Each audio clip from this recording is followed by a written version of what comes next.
Bien-aimés dans le Seigneur, bonjour, bonsoir, ça dépend du temps que vous regardez cette vidéo. Aujourd'hui, nous allons parler sur le livre de Jean, chapitre 8, versets 1 jusqu'à 11. Bien-aimés, ici, nous voyons que Jésus-Christ était parti dans le montagne des Cribins pour enseigner la parole de Dieu. En partant là-bas, il y avait des pharisiens qui étaient contre ses paroles. Ils doutaient de son venir en tant que fils de Dieu. Alors, dans cette époque, il y avait la loi de Moïse qui régnait dans ce pays.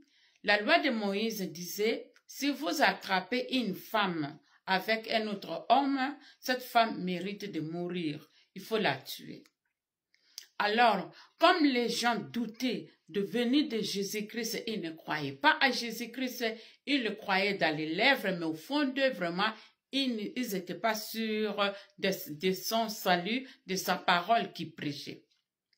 Alors, les pharisiens, ils ont attrapé une femme à cette époque, une femme en train de faire l'adducteur affréquentant des lits.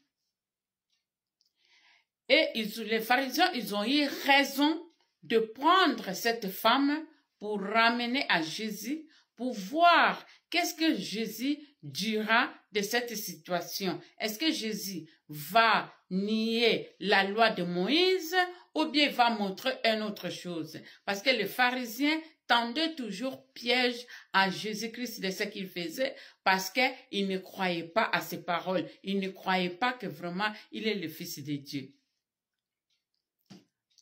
À cette époque, les pharisiens, quand ils ont attrapé, ils ont arrivé avec la femme devant Jésus.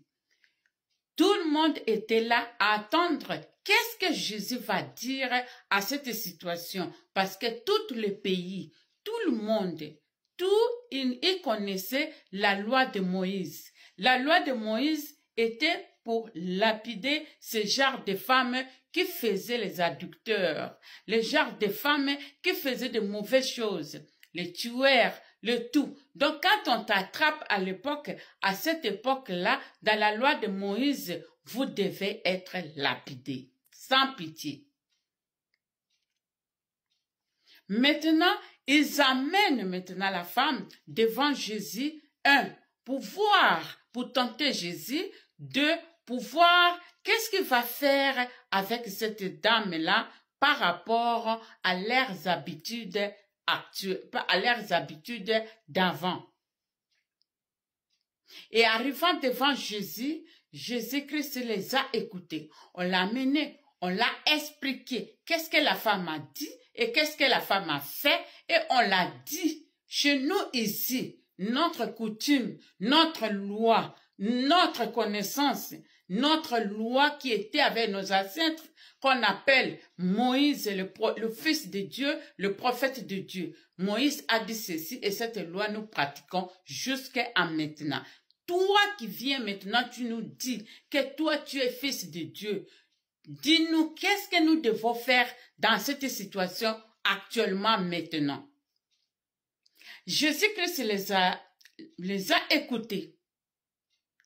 Et en écoutant, Jésus-Christ ne les a pas regardés. Il écrivait par terre. Il écrivait, c'est comme si il regardait à chaque mot, à chaque personne qui était là. Jésus voyait comme si dans le miroir qu'il n'y a personne même qui était parfait entre eux. Et maintenant, quand ils ont fini d'expliquer à Jésus ce qu'ils sont venus pour attendre Jésus-Christ les sentait déjà que ce sont des hypocrites. Jésus-Christ les sentait déjà qu'elles ne sont pas eux-mêmes sincères. Quand ils amènent, d'abord il vient pour l'attaquer, pour le piéger, et en même temps il vient avec une femme pour la tuer. Donc, Jésus-Christ soulevait la tête et le Jésus-Christ les a dit. Celui qui n'a pas de péché, il n'a qu'à prendre le premier pierre et jette à la dame. Et en même temps, il regardait encore par terre Jésus écrivait encore par terre. Pendant qu'il écrivait par terre, chacune d'eux s'est posé des questions. Si moi je vais lui jeter une pierre, hier j'avais volé quelque part. Je suis aussi une péchère. Celui-là est parti. L'autre l'a regardé. Si moi je vais jeter une pierre,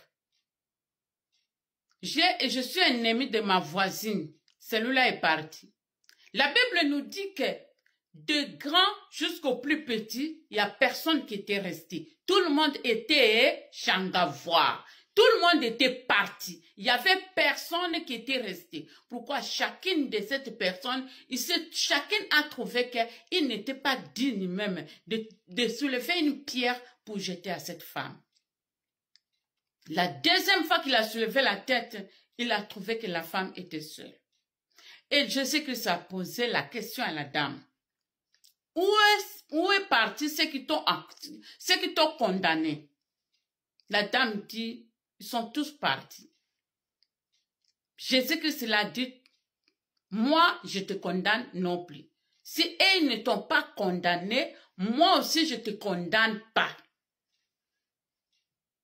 Dans cette moi aussi je te condamne pas, Jésus-Christ lui-même s'est vu dans l'incarnation de chair humaine, que lui aussi, il n'est même pas capable de traverser la loi qui est l'amour de Dieu, l'amour qui supporte tout, l'amour qui pardonne, l'amour de Dieu qui est au-delà de tout l'amour que 1 Corinthiens 13 nous parle, l'amour ne soupçonne pas le mal. L'amour n'imagine pas le mal. L'amour est aveugle. L'amour qui a tué Jésus-Christ. Cet amour, c'est pas un amour d'une femme et un homme. C'est pas un amour d'une maman et un enfant. C'est pas un amour d'aimer son pays. C'est pas un amour d'aimer son prochain. Ça, c'est un amour au-delà de cet amour. Et cet amour, même Jésus-Christ étant fils de Dieu, il ne pouvait pas déplacer cet amour. Parce que cet amour, c'est sacré. Jésus-Christ a dit, moi aussi, non plus, je te condamne pas. Va, mais ne pêche plus. Bien-aimé dans le Seigneur, à présent, moi, je te pose une question. Quand j'étais au village, il y avait plusieurs personnes. J'écoutais plusieurs grandes-mères, plusieurs grands-pères disaient que le doigt qui fait ça comme ça, quand tu fais un doigt comme ça, celui que tu fais le doigt comme ça, il a qu'un doigt seulement. Mais le 3-4 doigts qui dit à toi, ça dit que le un doigt que tu dois dire à l'autre est double fois à toi. Imagine-toi toi-même, est-ce que toi tu es parfait?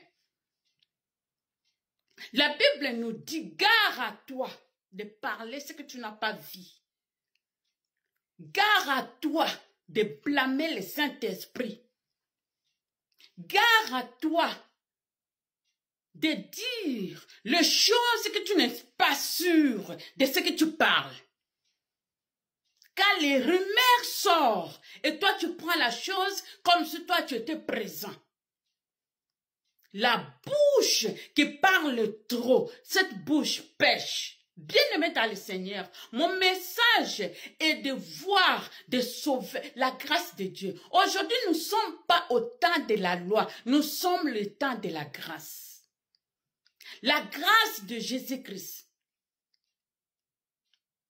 Quel que soit le péché que chacun de nous fait, certains péchés, si Dieu le permet, c'est que Dieu en finira avec. Qui suis-nous pour condamner? Dieu a dit, ne juge pas, afin que vous ne serez pas jugés. La parole de Dieu nous dit, plusieurs prophètes viendront à ce temps-là. Les gens vieux, plusieurs prophètes viendront, ils vont prêcher la parole de Dieu. Ils vont vous dire que Dieu est ici. Moi, je vous dis, attaque mes enfants, ne rentre pas, je ne suis pas là. Et le même parole de Dieu qui dit, gare à toi à parler du mal de mon oin. Ce qui veut dire que le faux prophète que nous voyons sur cette terre, nous devons faire attention. Mais cette attention que nous devons faire, ce n'est pas dans nous de lapider, c'est le jugement dernier. Prends conscience de toi-même. Sois sage. Ayez l'esprit de discernement. Dieu ne permet à personne jusqu'à ce temps-ci de juger. Car le dernier jugement, c'est Dieu. Oui, la voix du peuple est la voix de Dieu. Mais il y a la voix qui est limitée. Et c'est Dieu qui continue. Ce que tu n'as pas vu, ce que tu ne devais pas parler. Tout ce que nous s'aimons, ça nous revient toujours. Si vous parlez ce que vous ne connaissez pas, ça va te retourner aussi mal. Et tu ne sauras pas comment les combattre. Alors, bien-aimés dans le Seigneur, concentrons-nous dans notre propre lutte. Ne soyez pas dans le lacère de pierre, soyons des porteurs de la grâce. Soyons les porteurs de la grâce. Nous ne sommes pas là pour jeter que des pierres. Soyez sûr que la pierre que tu jettes est réellement, tu as réellement raison. Entrez à profondeur. Cherchez Dieu de toute ton âme, tout ton cœur.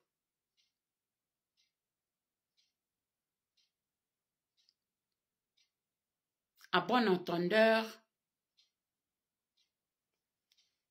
salut.